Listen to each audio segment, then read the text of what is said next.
Every week, catch it fresh is on your TV. Field level football, Quan, Pat, and CT.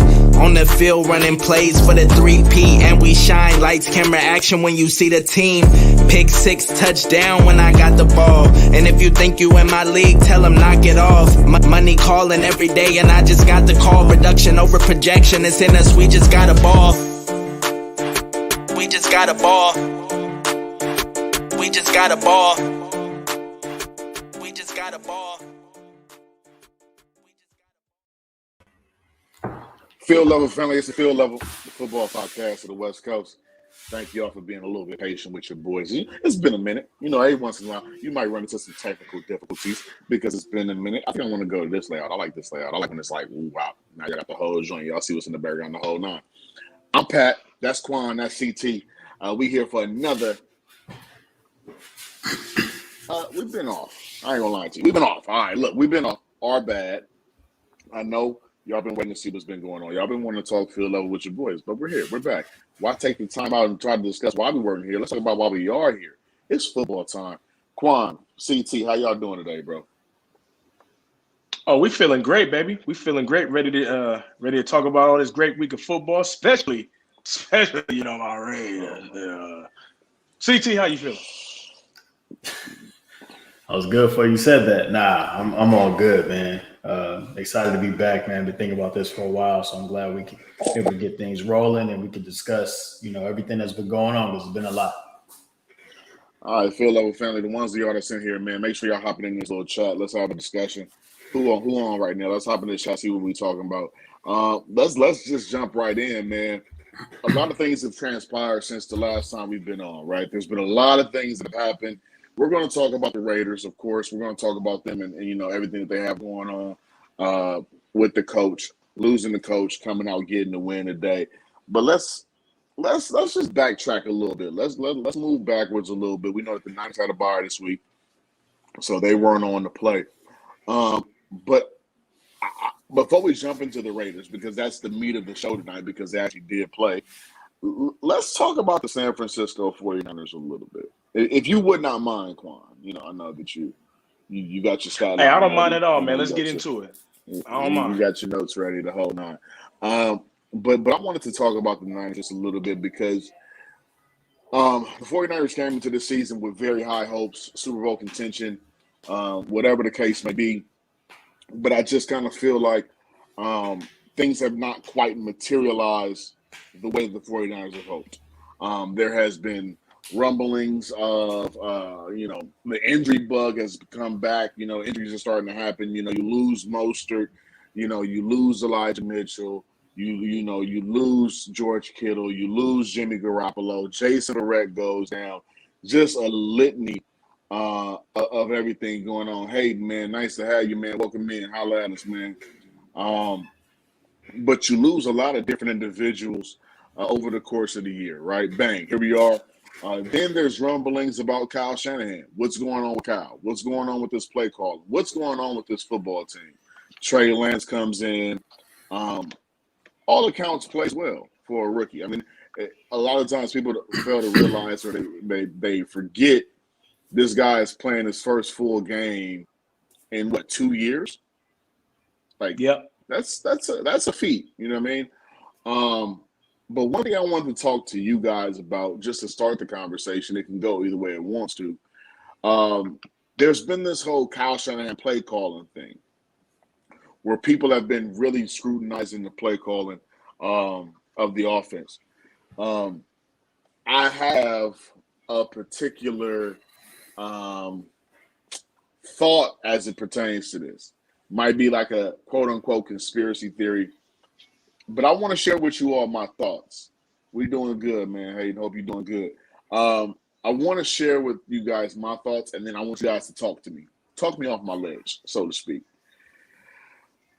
Kyle Shanahan last year, or even, the last, 5, 6, 7 years, has been known as an offensive genius. It's kind of been talked about how he's just been an offensive guru. Play calling is crazy, the whole nine, right? Yeah. Here we come this year out of nowhere. It seems like things have changed. Play calls are a little different. You're not seeing the Debo fly sweeps. You're not seeing the Brandon Ayuk fly sweeps. You're not seeing a lot of halo motion. You're not seeing a lot of motion in general. It's just looking, looking different, looking weird. So this is my thought process. Y'all talk to me. Kyle Shanahan is not only the head coach of the San Francisco 49ers, but before this year, he was the offensive coordinator. A lot of times they say to people, or the coaches in general, there's no way you can be a head coach and a coordinator at the same time. You need to delegate those duties somewhere, right? So here we come into this year. Kyle Shanahan names Mike McDaniel the offensive coordinator. Okay. My conspiracy theory in this moment is Kyle Shanahan is not calling these plays. This is Mike McDaniel running the offense as the offensive coordinator. Kyle Shanahan, in some way, is giving the people what they want and asking them later, how do you like it? Because let me tell you why, though, Quan. But let me just tell you why, because I see how you're fidgeting.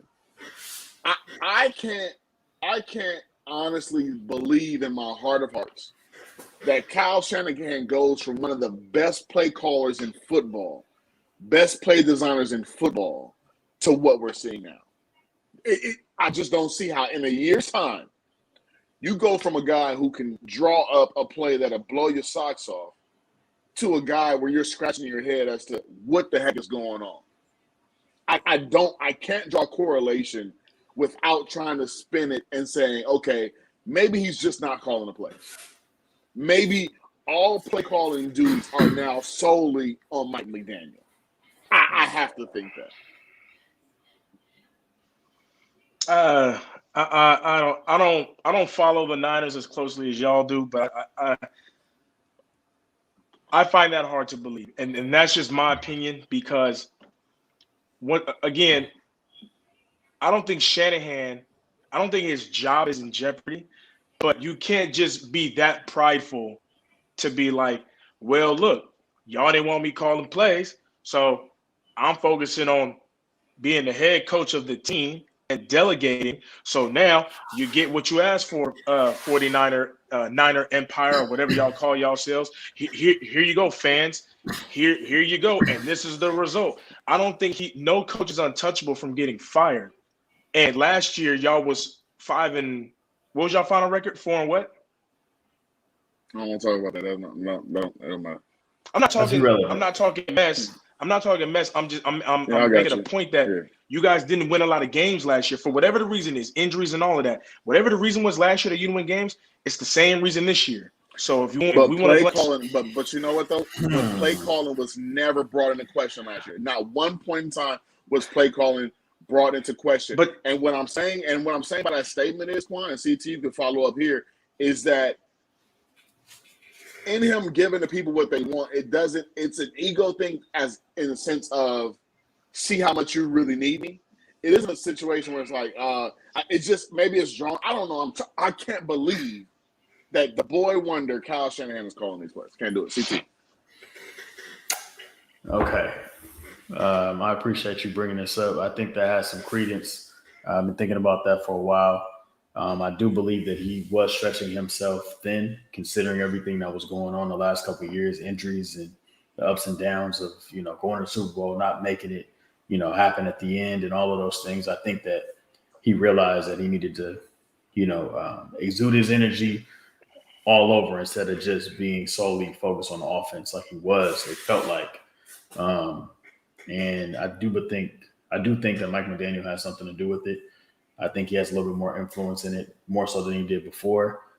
But Quan, you had mentioned that he can't have that type of ego or be petty like that. Kyle's petty. Kyle's extremely petty. And I'll be honest with you. Think about every time they ask him a question about the quarterback situation. Think about every time they ask him about, why the Niners traded up and, all of these different things. He always has some type of smug answer that they hate.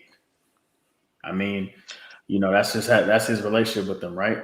But at the same time, I think that because of everything that's happened, it's not far-fetched to believe that he wants everybody to know that, hey, I can still do this, but at the same time, like if this is what y'all want, I'm gonna try it.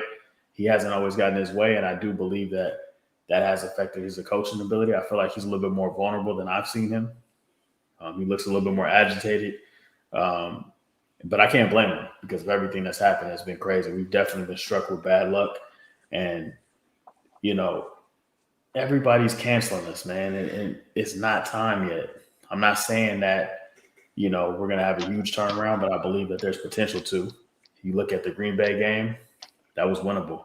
There's 2 or 3 games on that schedule that would make you flip your mind about where this team is, or a couple of situations don't happen.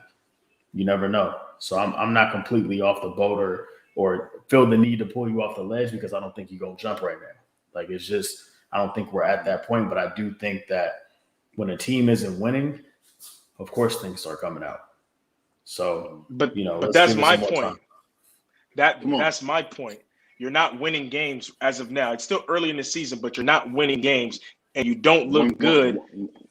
One game behind with the never mind. Just one game behind. You're one game behind. You're one game behind somebody in 3rd place. You're nowhere near the Cardinals, and you're nowhere near the Rams. So let's break down everything that y'all two guys as Niner fans have said. We're actually in 3rd place. Just correction, but I just want you to I'm sorry. That changed a little bit earlier today. I'm sorry. It changed because y'all had to bye week. Anyway, like I'm saying, you guys said Kyle is petty. Okay, so if you guys are saying it's not far-fetched to say that he's quote-unquote maybe throwing his job duties away to somebody else and just letting y'all lose, if that's the case, because if you guys are losing close games, maybe him calling plays, one play here or there could change the game. So is it far-fetched for me to say that he's trying to get fired then? Is he trying to get fired? Because I don't know how many coaches can go 4-12 or whatever y'all record was. It was either 4-12 or 5-11. You can't go 5 and you can't do that 2 years in a row, bro, especially with the injuries y'all have had. So you're not doing nothing with your training staff to fix that injury department like the Chargers did years ago. Respectively, I can't argue that point that you just made. That's what I'm saying. I can't argue that point, and I don't know that answer. I would love to be like, no, he wants to be here. Well, Kyle's a personality where I just don't know. You just don't know when it comes to Kyle. Going back to the last game, we're talking about the play calling, right? Trey Lance, you traded the house, right, Quan, to get Trey Lance. You traded 3 first-round picks to get this kid, right? Mm-hmm. Trey Lance, that last game the 49ers played, had more rushing attempts than passing completions. Let that sizzle in your spirit for a moment. Or were those all design runs? Were they all design runs? They were not all design runs, but even at that same token, like, come on, like more than half of them were, like about half of them, if not more, were design runs. They ran that stupid quarterback power about 6 or 7 times. I hated it. Every time they ran it, it made absolutely no sense. Maybe Kyle didn't want Trey Lance. So maybe deep down, see, look, you can't throw a far-fetched thing out there, and then I can't do a far-fetched thing back. Come on. He didn't trade 3 first-round picks. John Lynch did. Let's get it right. It's evident that we do have player personnel issues. We're not picking the guys that are, healthy enough to sustain being on the field consistently. And that could be training staff as well, but they just redid that whole thing. So I don't know what's going on there. Also, if you look at that game specifically, look at all the penalties. This is a discipline issue. And this is where Kyle does come into question. Like, what do you got these dudes doing? I understand that we get hurt so much that you basically can't practice. Everything's a walkthrough. I get that, but the discipline isn't there right now. The offensive line was playing terrible. Didn't really give Trey much of a chance, especially for somebody in his first start. But if you look at him compared to the preseason, you see he was a little bit better in the pocket. Balls were okay, not bad. But, Elijah Mitchell was running well. I don't know why he was on a pitch count like that, but that's what we should have utilized in order to really make a dent in that game. The way we could have, because defensively, I thought we had Kyler Murray contained just as well as you could. Defensively we were amazing. Maybe Elijah Mitchell's on the pitch count because that was his first game back from injury. It's a shoulder. As a running back, as a shoulder though, you either good or you're not, bro. Like, but if I'm not wrong, you play running back. If you're a running back with his running style, he's a physical back. So if you have a shoulder issue, you need your shoulder to get extra yards. If I'm wrong, so. But then if you need your shoulder and they said that you can play with it, then use your shoulder. Yeah, you can play with it, but that don't mean you healthy. That's like telling Saquon, "Hey, bro, you healthy, but you not Saquon yet though. But you healthy to go though. Come on, man. He should go and do what he can. Yeah, he did what he can. It ain't his fault. He got to come out. That's coaching, or that's his running back coach, or Mike McDaniel, whoever the hell. It depends what they say, obviously.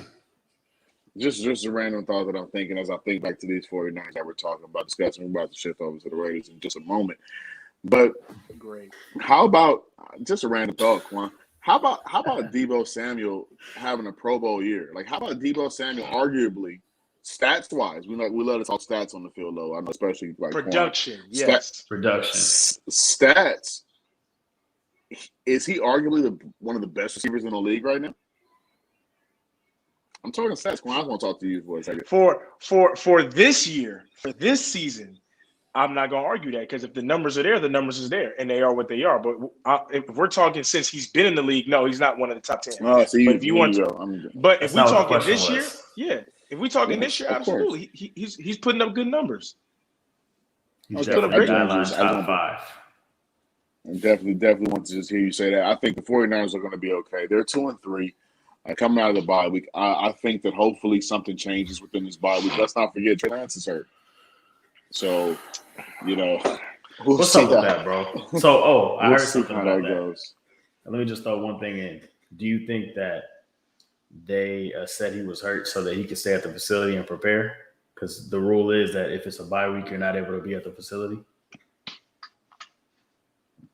No, that's not the rule, is it? Because I know people. That's what I heard. Yeah, you can get the facility. How long is Jimmy out? Organized? Or I guess you can't interact with the coaches the same way, something like that. Maybe something like that. Jimmy's out, but they didn't IR Jimmy, so he can come back this week if he wanted to. He's your best chance to win right now. You got your 2 wins with Jimmy playing. I'm just saying. I think you could have won those with Trey too. We got 2 losses with Jimmy playing as well. What are you talking about? Like, I don't know. That's statements like that y'all about to play the Colts coming out the bye week. The Colts got a big win today. Jonathan Taylor went over almost 200 yards against the Texans. Yeah, but the Texans got the same record as y'all. Almost. That's different, bro. It's different. But what you also gotta respect is this San Francisco defense that somewhere along the line it clicked for these guys. It is a situation where this is the same guys that we saw earlier. They still have not allowed 100-yard rushing. They still have not done that. We gonna see. Yeah, we'll see. I want to talk to you, Quan, about this Las Vegas Raiders. Ever since y'all got to Vegas, things have just kind of been odd. John Gruden, the loving coach of Raider Nation, Chucky, belovedly called by many Raider fans. Raider fans that were excited and elated to have him back, Quan being one of those. Comes out that this guy, he sent some emails that, had no business talking the way he was talking, man. Had no business saying some of the things he was saying. I think that personally, when it all first came out, if you looked at his initial press conferences and the things of that nature, I think he thought it was going to blow over. I think that he thought it was just going to be a fly-by-night situation. And that if he did not talk about it, he would not have to deal with it. I think by him not talking about it when it first happened, not talking about it when it first came out, that in the grand scheme of things hurt his career immensely. I think this is a situation that he should try to get out in front of. I'm gonna keep it alive. If he would have got out in front of this, I don't know if we where we are today. If the news first broke. If he had a press conference, I was in the dark, deep place, and I was being, whatever the case may be. I had, some turmoil going on in my life, had issues that I was dealing with, had personal family issues, and just things that were happening that caused me to say a bunch of things. Rob, how you doing, boss? That caused me to say some things that I don't really mean. If he would have came out like that day one, I don't know if we're here day 7. But nevertheless, John Gruden is no longer the Raiders head coach. How do you feel about that? One, Quan, how do you feel about your coach no longer being there? But 2, how does this affect this Raiders team going forward? I know you got the win today. I know you guys won. But sometimes you see things like that where it's almost kind of like an adrenaline overlap where this big calamities happen and the team comes out, plays, lights out, and then you see a tanking moment. What does this Raiders team look like going forward, Quan? So first, John Gruden, you said if he would have got out in front of this, you don't believe we would be in the place we are today. When you say get out in front of it, do you mean, because the first email that came out was mostly about DeMaurice Smith. Those were the first emails, and then all the other emails with the gay slander and all the other things that came out next. So are you saying when the DeMaurice Smith stuff came out, he should have just put out all the other emails and just admitted to all of it before it came out? Is that what you're saying? 100%. If he would have got out in front of it in that context, you guys are seeing this email, but there also are some other emails that I sent that I'm not proud of, that whatever the case may be. All right, so okay, I got you. I just need some clarification on what you meant. So if he would have come out in front of it, he still would have been fired or resigned. I think because him and Mark Davis are cool like that, he allowed him to resign, which probably has some contractual to where if you get fired, you don't get this money. If you resign, you might get this amount of money. So I'm sure just because they was boys, I'm sure he allowed him the chance to resign. But I don't believe if he would have came out in front of this, the outcome would have changed because of what he said and the time we're in. I mean, you can't say nothing negative about any group of people at all in 2021 and beyond. Nothing hateful, nothing bad about any group of people. Hey, can I ask you something? Yeah. So Pat, you said if he got ahead of it, it might have worked out better. Do you guys feel like potentially he would have just been suspended for a long time or something like that? Or do you think it was inevitable he was going to get fired? I don't think it was inevitable that he was going to get fired. I don't personally. If he would have tried to get out in front of it, I don't think that there's is it any link on what was actually wrote. Dave Chappelle, apparently, that's a whole different. I mean, Dave Chappelle's a comedian. That's a different lifestyle. It's a different genre. And Dave Chappelle's a comedian, really, so they've been, that's a slippery slope as well. Right. So that's a whole. John Gruden wasn't playing. Right. You know what I mean? And John Gruden has to lead these people. In which Dave Chappelle don't gotta lead nobody. About. Exactly. But no, so I don't like what he said. I really don't like what he said because there's nothing good that could come out of anything he said towards all the people he did wrong in those emails. But personally, I liked Gruden. I liked him coming back to the Raiders. I liked what he did thus far. I think people want a quick fix all the time. He had a 4-12 opening or first year. 4-12 went to 7-9 and then 8-8. So the arrow was trending up, just not very fast, but he was trending up. He brings some continuity and some stability to our quarterback. I'll say that for sure.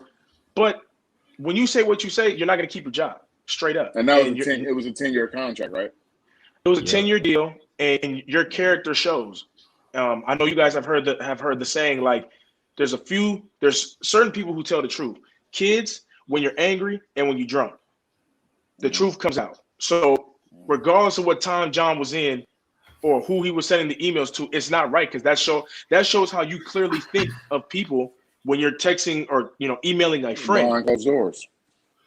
Right. So that's how I say about Gruden. I'm glad he's gone. I did like Gruden when he came back. I liked the move when he came back. But he got to go. He's a bad person for that. As far as the Raiders go, I think this is a different situation than like the head coach getting fired and your staff may be experienced in some aspect, but they don't have the kind of legs to stand on to just be an interim. Look at remember when the Cardinals had not Vance Joseph, but who's the other black dude who coached them for a year and got fired? What's his name? Defensive coordinator for the Bucks. Yeah, I got you. Okay, so whoever Raheem that guy Morris. is. Was not Raheem Morris. Was it Raheem Morris? No, it wasn't. No, it wasn't. It was somebody else. I can't remember. Matter of fact, new example. Let's talk about the Jaguars. If Urban Meyer gets fired, that job, that team might tank because the staff can't get no worse than what they already are.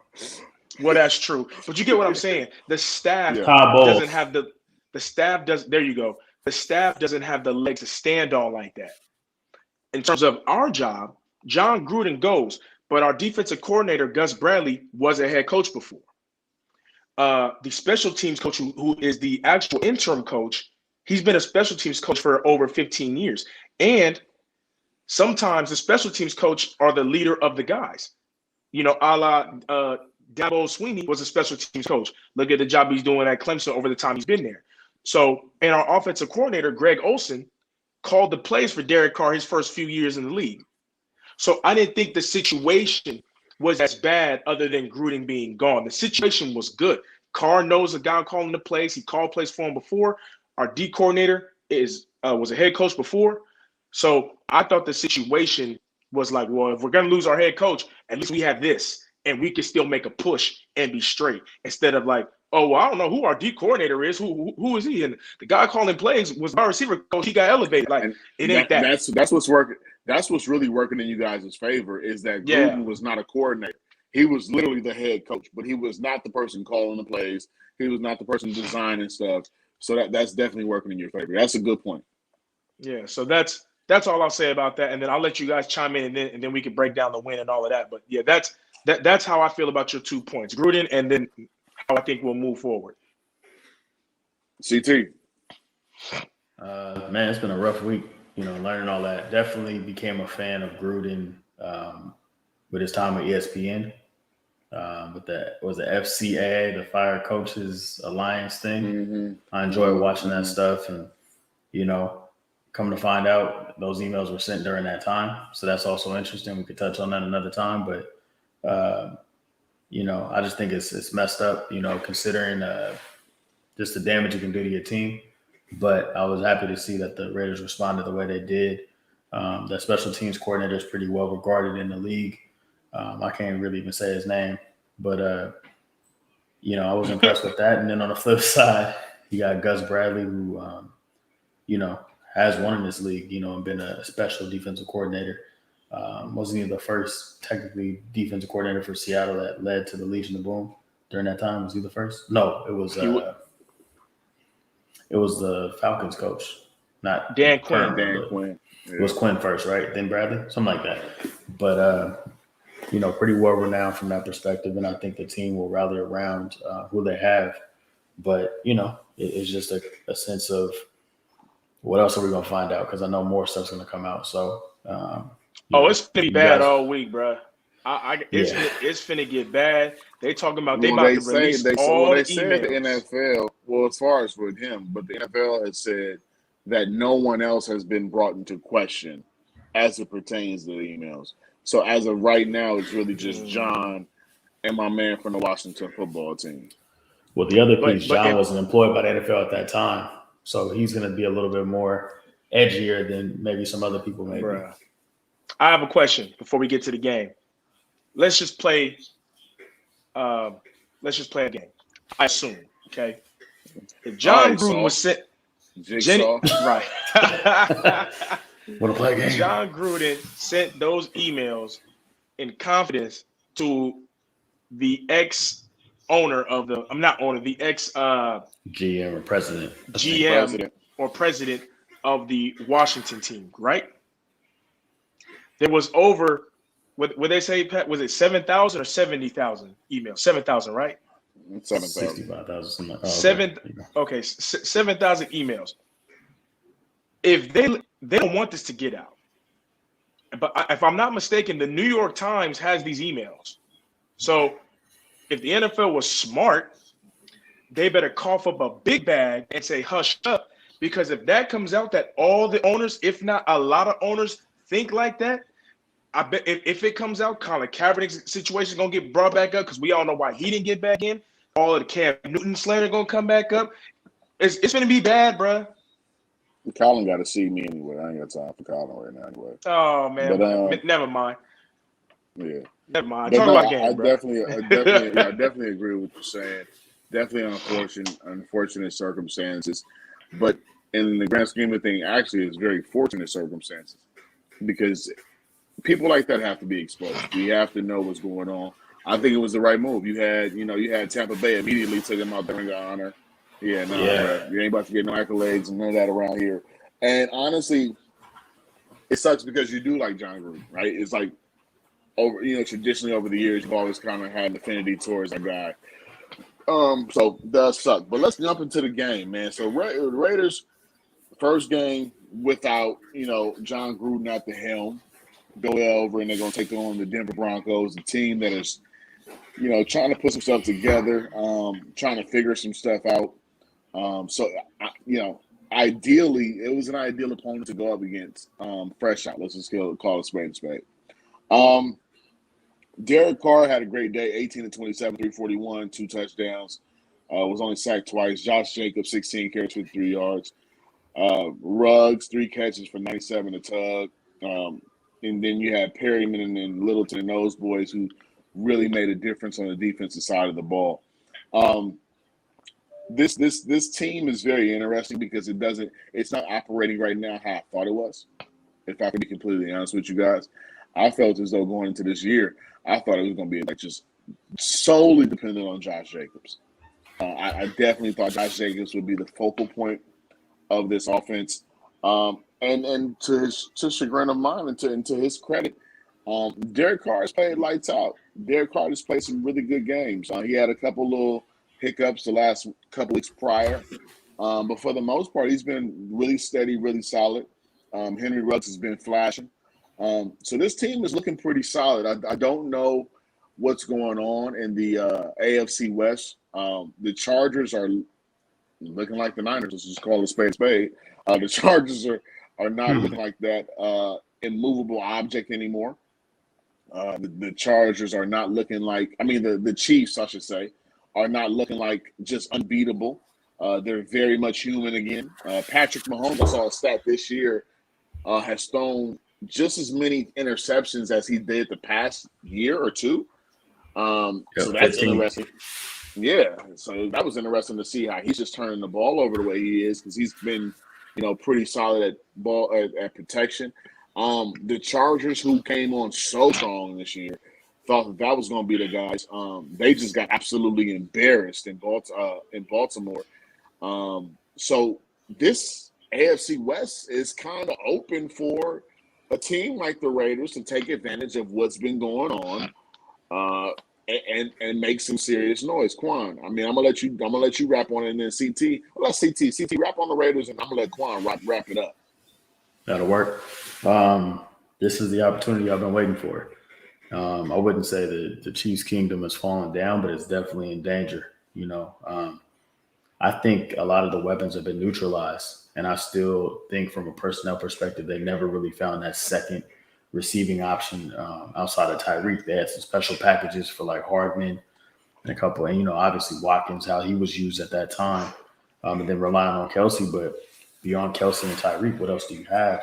I think they were overhyped in regards to the personnel they had in the receiver department, in that receiver room, should I say. And I think it's exposed. And plus, I'll be honest with you, their defense had a little run, obviously, the Super Bowl year, but their defense hasn't been that good. And it's evident right now. Herbert cooked them up, and they've definitely felt it, and they're going to have to do those shootouts. And they're not going to be able to win those shootouts all the time, especially because their running game hasn't been what they hoped it would be. My guy, Clyde Edwards-Helaire, I don't even know if he's there. I wrote that bar. But, yeah, so this is the perfect opportunity for the Raiders to, take a step up. And I don't know exactly when you guys play the Chiefs, but that's going to be a huge game to set the tone for the rest of the season. Quan, the floor is yours. Shout out to Juan. He just put in there that we won the turnover battle today. That's correct. I think on teams, usually there's always one or two teams every year that just have like a defense that just shuts you down from first to fourth down. But sometimes you get teams that can't really stop you all day, but they're able to create turnovers and give the offense extra possessions. I think that's what we are right now. Because when you look at the Broncos, how they put up 24 points, and if you watch again, Melvin Gordon was pretty much almost unstoppable in the run game for a couple of minor hiccups, but he was pretty much getting pretty good yards, but we were getting turnovers. We're one of those defenses. Think of like even Dallas this year. Dallas be letting people go up and down the field if you watch their games, but they get turnovers. You know what I'm saying? So I think today the turnover was huge. Max Crosby came up with 3 sacks today. He's playing very big, and I want to also say Ngakoue, he may not have the numbers, but he's doing well as far as like 2 of those sacks that Crosby got was because of his rush, making Bridgewater step up in the pocket. So very good job there.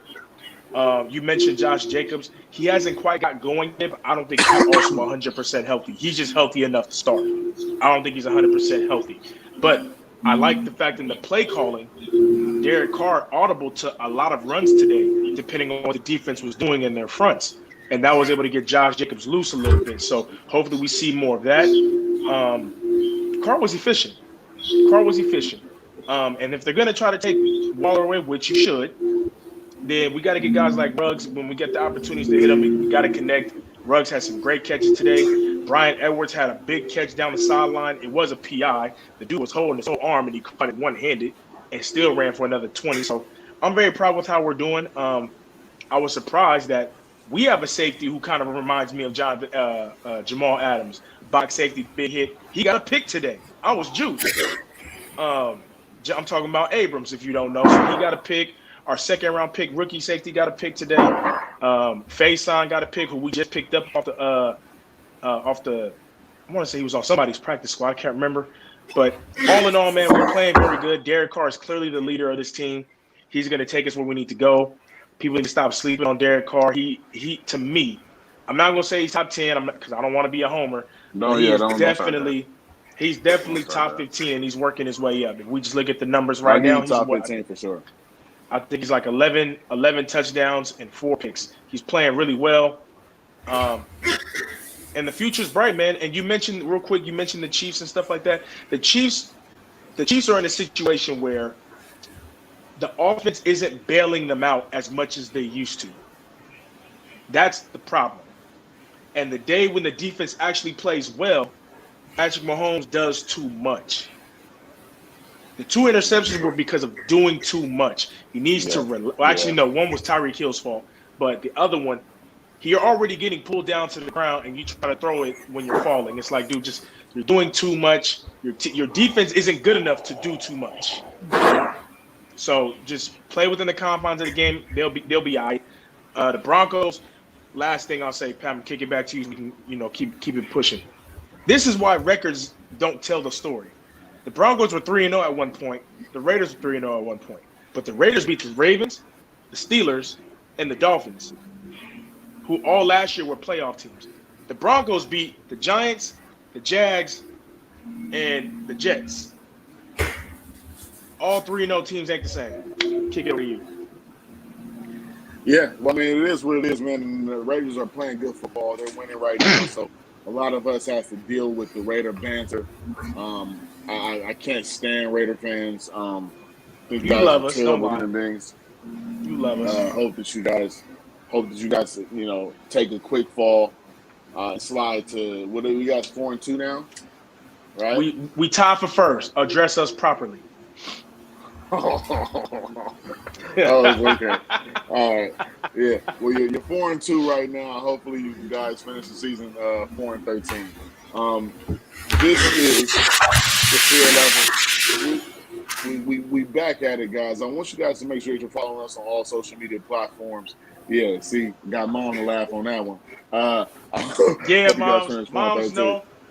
Raiders. Yeah, Las Vegas. Anyway.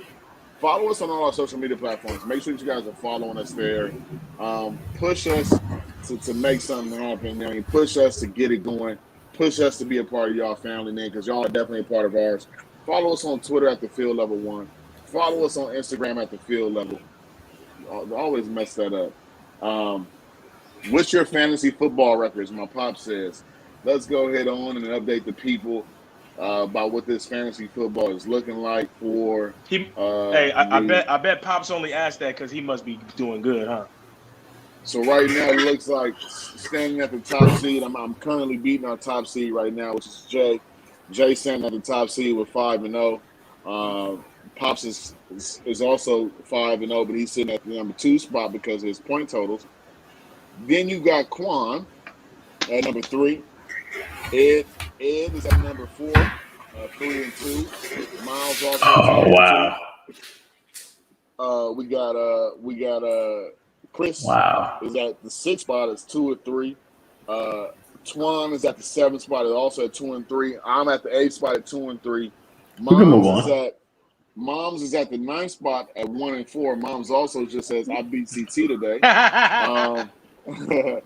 You got my guy Ron sitting at the 10th spot. Sadi is at 11, and pulling up the rear at last in the league right now is CT. Pops also wants to let it be known that I have beat all of the field level commentators. So if y'all want to, man, always check in on to see how we're doing on this field level fantasy. We're doing some good stuff.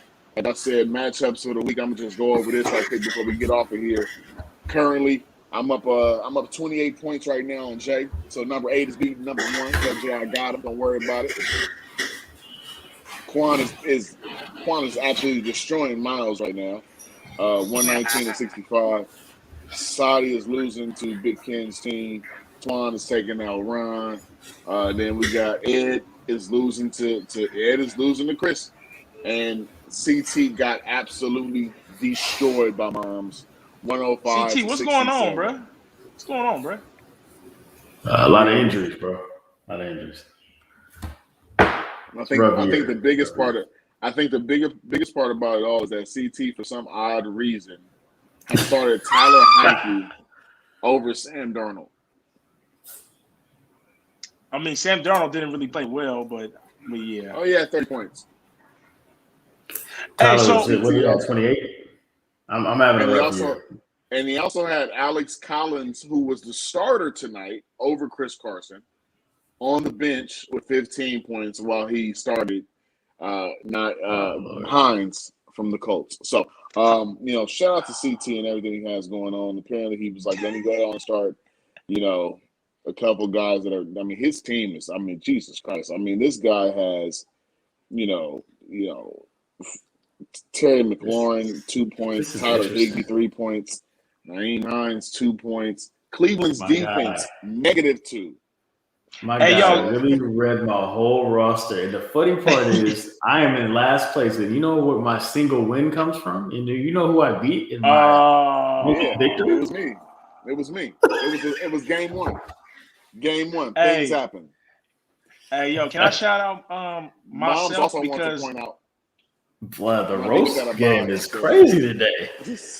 Dang, on your line. Hey, can I shout out myself? Because I remember my field level comrades and everybody in the chat who's watching clowning me for taking Derek Carr. It don't look too bad right now, do it, though? It's still a terrible pick. It was No, still it a terrible wasn't. pick. No, it wasn't. At the place you picked them, that was terrible. I don't care what you say. It's only terrible if it don't work, right? Who was it? I forgot. Quan. Who was it, Quan? Derek Carr. Derek Carr. Right. Yeah. Hella early. Yeah. But it's only a bad pick if it don't work, right? Well, it's also a bad pick that you didn't start Kirk Cousins this week, who had 56 points. You would have won by a lot more. Just pointing that out. I can't start 2 quarterbacks. But it's funny how I had the bad pick and y'all the experts, but then I got a better record than all y'all. Next year we might go PPR in a 2 quarterback system just to throw in some little razzle dazzles. Who really about that life? Whatever y'all got to do to help yourselves win, whatever y'all got to do. That's crazy.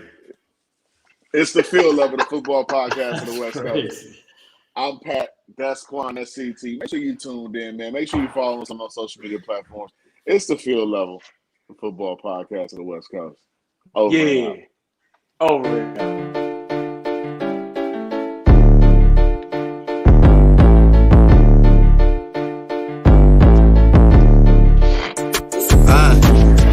Every week, catch your freshers on your TV. Field level football, Quan, Pat, and CT. On the field, running plays for the 3P. And we shine lights, camera, action when you see the team. Pick 6, touchdown when I got the ball. And if you think you in my league, tell them knock it off. Money calling every day, and I just got the call. Reduction over projection, it's in us, we just got a ball. We just got a ball. We just got a ball.